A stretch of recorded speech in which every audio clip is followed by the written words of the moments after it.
YTN 라디오 뉴스 정면승부 1부 언제나처럼 뉴스 인앤아웃으로 시작을 하겠습니다. 언제나처럼 두 분 나와 계시죠? 먼저 김영민 아나운서 나와 계십니다. 어서 오십시오. 네, 안녕하세요. 예, 저희 YTN의 추은호 해설위원 나와 계십니다. 안녕하십니까? 네, 안녕하세요. 예, 이 태풍 흰남노 이게 조금 좀 큰 불행 없이 지나가나 했더니 결국 그 포항 아파트 주차장 지하 주차장 참사요.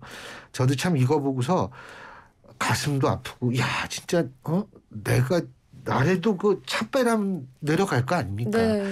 아 진짜 여러 가지로 너무 놀랍고 가슴 아프고 착잡한 그런 사건이 나왔는데 우선 정리부터 해주시죠, 김영민 아나운서. 네, 저도 어젯밤에 근무를 하면서 이 구조 수색 작업 속보 들어오는 거 계속해서 살펴봤었는데요. 일단 소방 당국이 오늘 새벽까지 구조 작업을 이어간 결과 9명 발견했습니다. 2명은 생존한 상태로 구출이 됐고 7명이 이제 심정지 상태로 발견된 건데요. 윤석열 대통령도 오늘 출근길 약식회견에서 이제 대통령으로서 밤잠을 이룰 수가 없었다라면서 안타까움을 드러냈습니다. 또 생존한 2분에 대해서는 정말 기적적으로 2분이 구출돼서 생명과 삶의 위대함, 경의를 다시 느끼게 됐다고도 했습니다. 일단 윤 대통령은 포항 지역을 특별 재난 지역으로 선포할 것으로 보이고요. 또 경찰은 침수 사망 사고가 발생한 아파트 지하 주차장과 관련해서 전담 수사팀을 꾸려서 지금 진상 규명에 나서기로 한 상황인데요. 다시는 이런 안타까운 사고가 발생하지 않아야겠습니다. 이거 이제 보니까 지난번에 추 의원님은 뭐 큰 피해 없으셨죠? 예, 큰 피해 없었습니다. 이게 그 뭐라 그러는지 모르겠지만 왜 물 들어오지 못하게 이렇게 벽 세우는 거 있잖아요. 그걸 보고 방수벽이라 그러든가 뭐 하여간 그런 것들을 좀 지하 주차장 앞에는 이제 좀 만들어야 되는 거 아닌가 이런 생각이 들더라고요.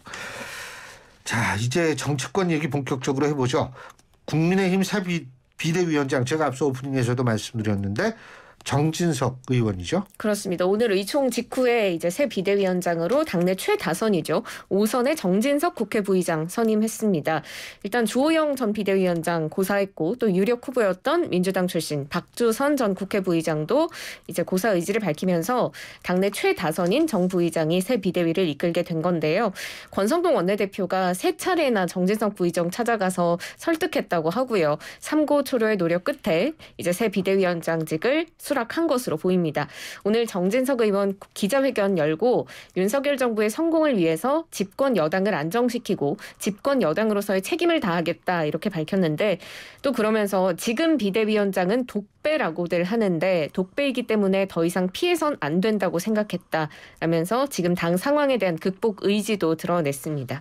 그런데 사실 어제 저희 예상과는 조금 다른 인물이 선임이 된 건데요. 국민의힘 새 비대위원장 어떻게 보셨어요? 뉴스인 부탁드릴게요. 개인적으로는 그 비대위원장 정진석 의원만큼은 배제하지 않을까 이런 생각을 했었습니다. 친윤이니까요. 예, 그렇죠. 그 대표적인 친윤이죠. 가급적 원내에서 찾더라도 좀 전진석 의원 빼고 다른 데서 하지 않을까. 왜냐하면 현재 국회 부의장이거든요. 그러면은 국회 부의장을 또 새로 선출하는 문제도 있고 여러 가지 걸려 있습니다.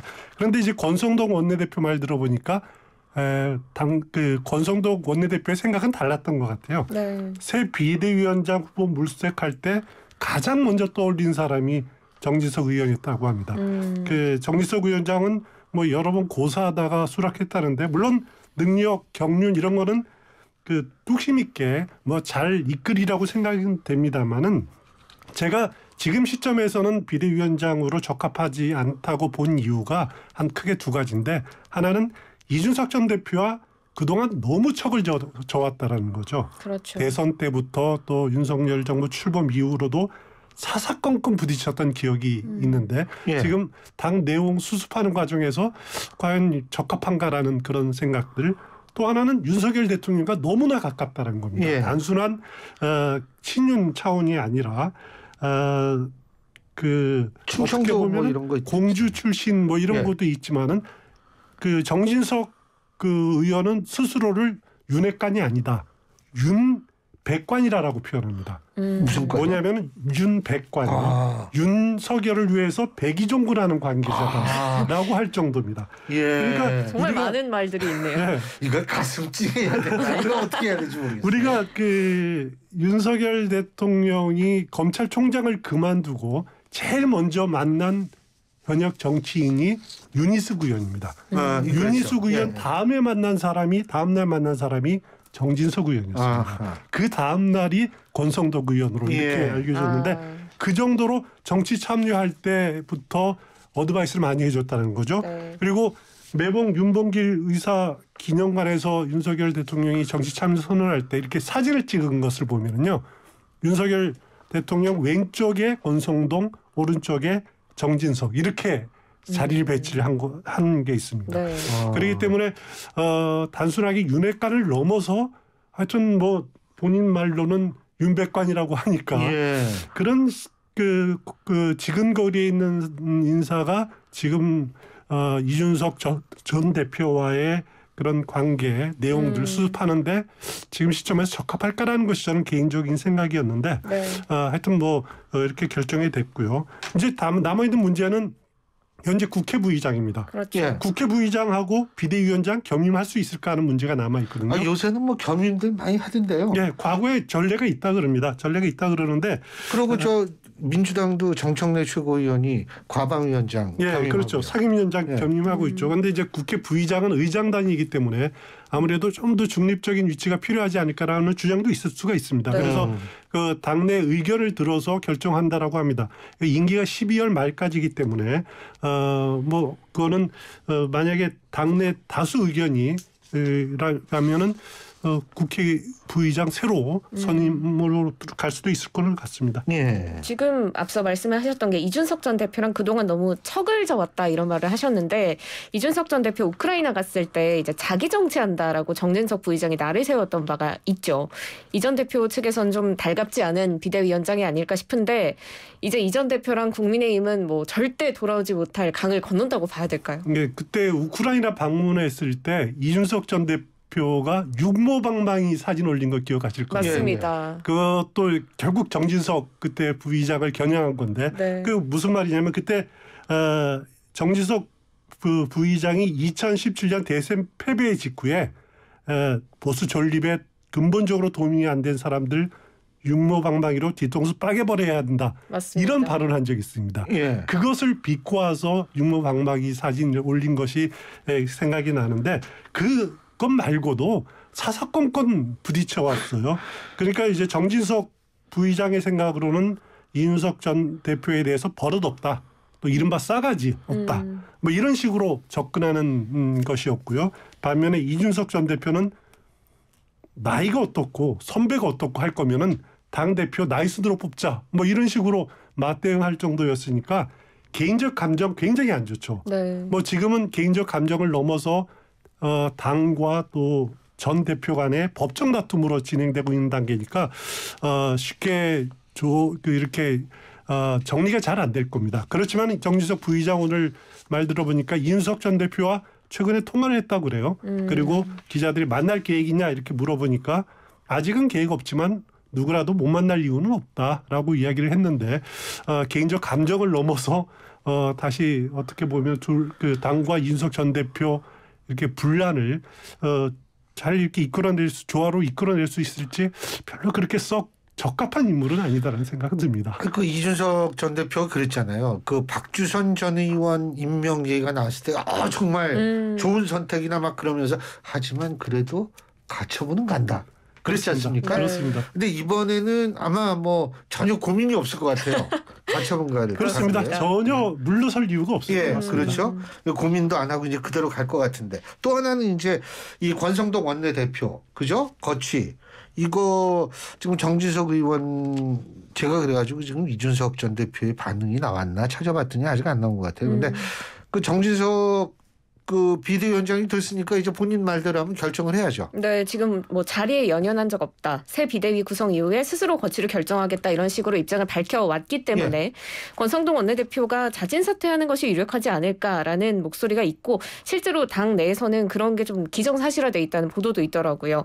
만약에 이제 사퇴를 하게 되면 국민의힘 차기 원내대표도 새로 뽑아야 되는데 누가 될까요? 일단 그 권성동 원내대표 사퇴 기정사실로 봐도 되지 않을까 싶어요. 네. 오늘 정진석 부의장도 기자들 물어보니까 이달 안에 새 원내대표 선출할 거다 이렇게 말을 네. 했더라고요. 지금 정기국회 국면이기 때문에 하루라도 원내대표 비워둘 수는 없습니다. 그렇죠. 그래서 이제 권성동 원내대표는 새 비대위가 들어서면은 곧바로 원내대표 사퇴 선언하고 절차를 밟아서 원내대표 선출 절차에 들어갈 건데 국민의힘 당규를 보면은 새 원내대표 7일 이내에 이렇게 뽑게 돼 있습니다. 예. 뭐 의원총회에서 뽑게 돼 있으니까 그 선출하는 과정은 별 문제는 없을 것 같아요. 근데 지금 당면한 문제가 뭐냐면은 15일에 국회 본회의에서 국민의힘 교섭단체 대표 연설을 하게 돼 있습니다.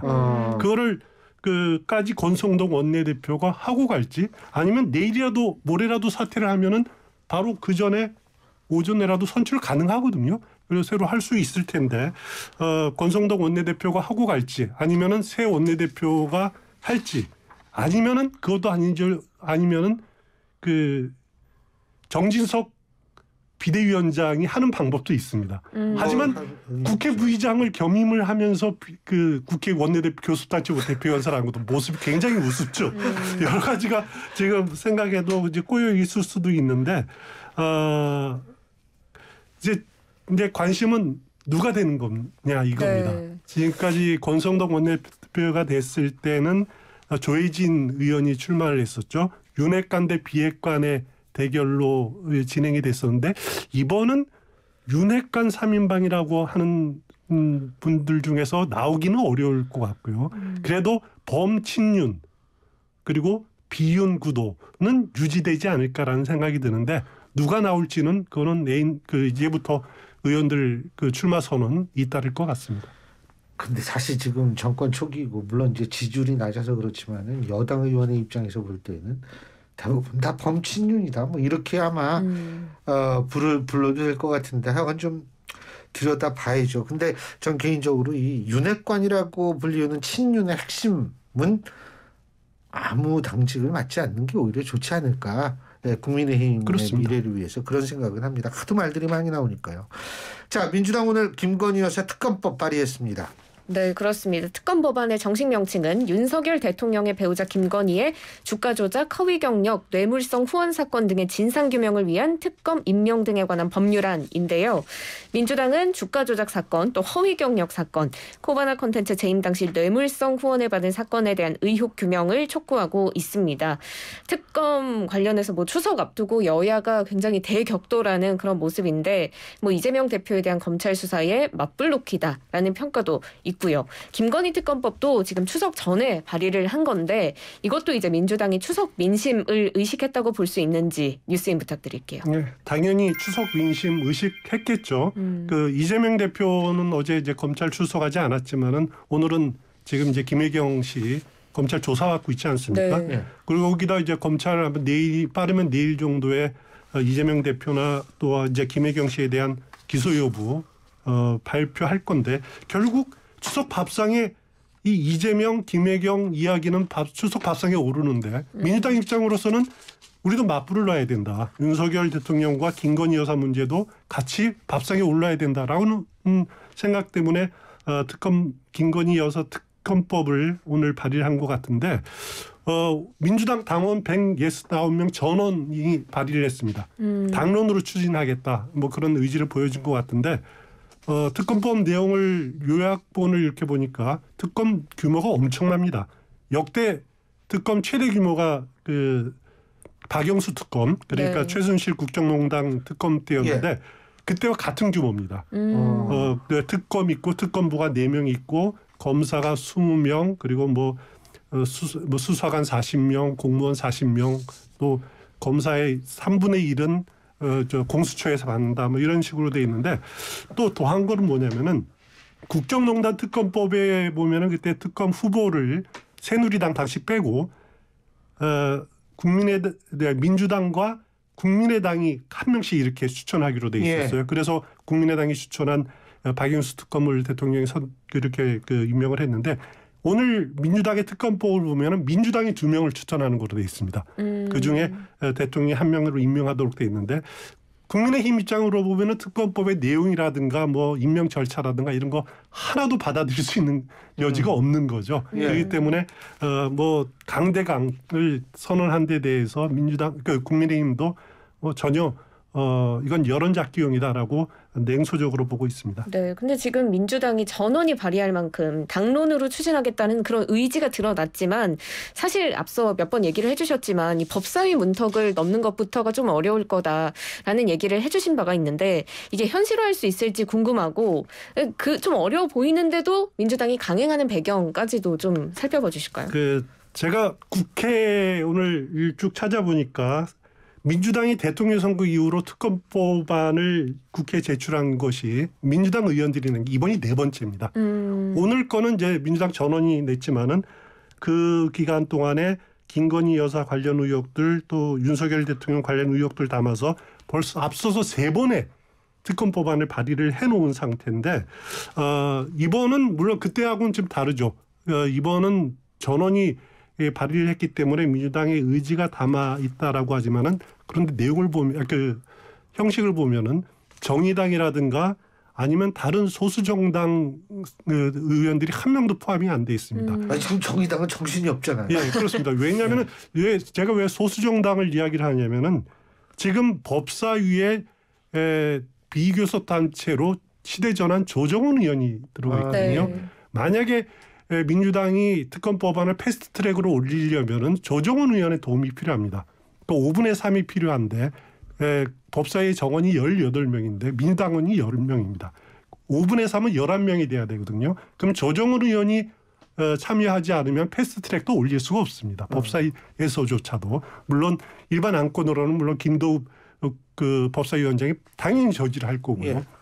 그런데 만약에 오늘 발의에 조정훈 의원을 설득해서 참여시켰다라고 하면은 특검 어떻게 보면 또 진행이 될 수 있을 거라는 생각이 드는데 네. 일단 민주당으로서는 현실적으로 넘어야 될 관문이 굉장히 많다. 그리고 만약에 본회의를 통과하더라도 윤석열 대통령이 거부권을 행사했을 경우 그럴 경우 3분의 2 찬성을 또 얻을 수 있을 것이냐 물리적으로 현실적으로 굉장히 어려운 상황이거든요. 그래서 지금 단계에서는 민주당은 공격이 최선의 방어다. 눈에는 눈, 이에는 이 이런 차원으로 접근하고 있는 것이다. 이렇게 보시면 될 것 같습니다. 근데 요새처럼 이 배우자 되시는 분들이 이렇게 주목받는 시대가 있었나요? 난 진짜 없었던 것 같은데. 그렇습니다. 없었던 그죠? 것 같습니다. 아니 조금 아까 추 의원님께서도 말씀을 하셨는데 김혜경 씨요. 이재명 대표의 배우자 되시죠? 이분도 오늘 검찰에 출석을 했죠. 네, 그렇습니다. 지금 검찰 수원지방검찰청 출석해서 조사를 받았고 이제 귀가한 것으로 보도가 났습니다. 이번에 김 씨가 받는 혐의, 측근인 배모 씨가 법인카드로 음식값을 지불한 걸 알고도 용인했다는 의혹, 그리고 대선 경선 기간에 민주당 관련 인사들에게 식사를 제공해서 공직선거법 기부행위 금지를 위반한 혐의 받고 있습니다. 기소가 지금 될까요? 그리고 기소되면 민주당은 어떻게 움직일까요?